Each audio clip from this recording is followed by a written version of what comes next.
നമുക്കൊന്ന് വാഴക്കുടപ്പനെ കൊണ്ട് തോരൻ ഉണ്ടാക്കിയാലോ. വാഴക്കുടപ്പൻ്റെ തോരൻ ഉണ്ടാക്കാൻ വേണ്ടിയിട്ട് ഞാൻ വാഴക്കുടപ്പന അരിഞ്ഞ് വെള്ളത്തിൽ മഞ്ഞൾപ്പൊടി കൂടി ചേർത്ത് വെച്ചേക്കാണ്. അത് കഴുകി വൃത്തിയാക്കി തോരാൻ വെച്ച് വെള്ളം തോർന്ന ശേഷം ഞാൻ ഉണ്ടാക്കുന്നത് കേട്ടോ.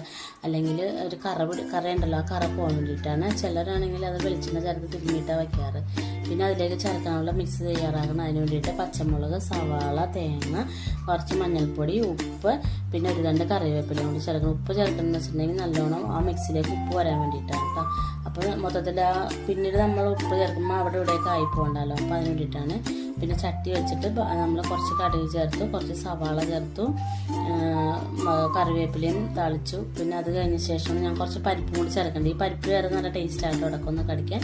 പിന്നെ വാഴക്കൊമ്പും കൂടി അരിഞ്ഞ് വെച്ചായിരുന്നു, അതും കൂടി ചേർത്ത ശേഷം തട്ടിപ്പൊത്തി വേവിച്ച് കഴിഞ്ഞ ശേഷമാണ് ഞാൻ ഈ മിക്സ് ചേർക്കുന്നത്. മിക്സിന് ചേർത്ത ശേഷം ഉപ്പ് വേണമെന്നുണ്ടെങ്കിൽ കുറച്ച് ഉപ്പും കൂടി ചേർത്ത് വേവിച്ചെടുക്കാം കേട്ടോ. അപ്പോൾ നമ്മുടെ കറി റെഡിയായി. എല്ലാവരും വീട്ടിൽ ട്രൈ ചെയ്തോട്ടെ.